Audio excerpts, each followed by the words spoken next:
Hi friends, welcome back to Deepika talks YouTube channel. ఈ రోజు నేనైతే ఫ్రెష్గా అల్లం వెల్లుల్లి పేస్ట్ని ప్రిపేర్ చేసి చూపిస్తున్నానండి. ఎలా చేసుకోవాలో ఒకసారి చూసేసేయండి. షాప్లో దొరికే అల్లం వెల్లుల్లి పేస్ట్ కన్నా ఇలా మనం ఒక్కసారి చేసి పెట్టుకున్నామంటే టేస్టీగా ఎంతో బాగుండే అల్లం వెల్లుల్లి పేస్ట్ రెడీ అనమాట. ఇక్కడ నేనైతే అల్లాన్ని 2 టైమ్స్ కడిగి ఆ తర్వాత వాటర్లో వేసి అల్లానికి ఉన్న పొట్టు మొత్తాన్ని కూడా ఒక స్పూన్ సహాయంతో తీసేసి వాటర్లో వేసేసి మళ్ళీ 2 టైమ్స్ అయితే కడిగానండి.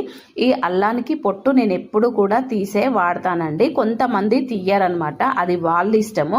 కానీ నాకేందంటే అక్కడక్కడ మట్టి ఉంటుంది కాబట్టి మా అమ్మ కానీ అత్తయ్య కానీ ఇలాగే చేస్తారు. నేను వాళ్ళనే ఫాలో అవుతానమాట. చూడండి, అల్లం మొత్తం కూడా మనము గీకేసుకొని వాటర్లో వేసుకున్నాం కదా, ఒక ప్లేట్లోకి కానీ క్లాత్లో కానీ వేసుకుంటే వాటర్ మొత్తం కూడా ఎగిరిపోతుందండి. ఇప్పుడు మనము ఇలా చిన్న చిన్న ముక్కలుగా అయితే కట్ చేసుకోవాలి. ఇక్కడ నేనైతే చాపర్ని యూజ్ చేసి చిన్న చిన్న ముక్కలుగా అయితే కట్ చేస్తున్నాను. కానీ చాపర్ కన్నా నైఫే బెటర్ అనిపించింది. మళ్ళీ నైఫ్ తోటే మొత్తం కూడా అల్లాన్ని కట్ చేసుకొని పెట్టుకున్నాను అనమాట. ఇప్పుడు వెల్లుల్లిపాయలని పొట్టు ముందే తీసి పెట్టుకున్నానండి. కొంతమంది పొట్టు తీయరు, అది వాళ్ళ ఇష్టము. నేనైతే ఖచ్చితంగా పొట్టు కూడా తీస్తాను. ఈ పొట్టు తొందరగా పోవడానికి కొంచెం ఆయిల్ అప్లై చేసి ఎండలో పెట్టుకున్నామంటే వెల్లుల్లి పొట్టు త్వరగా పోతుందండి. చూడండి, ఇక్కడ మన అల్లం వెల్లుల్లి రెండు కూడా 1 అవర్ పాటు అయితే నేను ఆరబెట్టుకున్నాను అనమాట. ఇప్పుడు ఈ ఆరబెట్టుకున్న అల్లం వెల్లుల్లిని ఒక బేషన్లో వేసేసుకొని రెండింటిని కూడా కలిపేసుకోవాలండి. ఈ అల్లం వెల్లుల్లి మొత్తం కూడా వచ్చేసి 2 kgs అనమాట. వేస్టేజ్ అది పోను పావుదొక 2 ఉంటుండొచ్చు అని నా అంచనా. సో ఇక్కడ నేనైతే ఉప్పు వచ్చేసి కల్లుప్పు వాడుతున్నానండి. ఎప్పుడు సన్నుప్పు అస్సలు వాడను, కల్లుప్పే వాడతాను.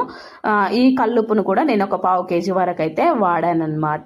మిక్సీ జార్లో కొంచెం కొంచెంగా వేసుకుంటూ కొంచెం ఉప్పు పసుపు వేసుకుంటూ మనము మిక్సీ అయితే చేసుకోవాలి. వాటర్ అనేది నేనైతే అస్సలు యూజ్ చేయట్లేదండి. ఈ అల్లం వెల్లుల్లి పేస్ట్కి నేనైతే అల్లం తక్కువగాను వెల్లుల్లి ఎక్కువగాను ఉండేటట్టయితే చూసుకుంటానండి. మరి అల్లం ఎక్కువ ఉంటే డామినేట్ అయిపోతుంది.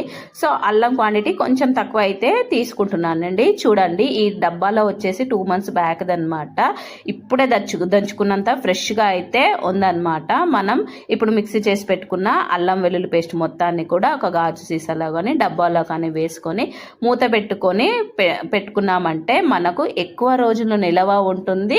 అసలు స్మెల్ కానీ ఏది కానీ చేంజ్ అవ్వదండి, అంత ఫ్రెష్గా ఉంటుంది. నేనైతే ఈ వీడియో మీకైతే నచ్చిందనే అనుకుంటున్నాను. ప్లీజ్ ఈ వీడియో కనుక మీకు నచ్చినట్లయితే లైక్, షేర్, సబ్స్క్రైబ్.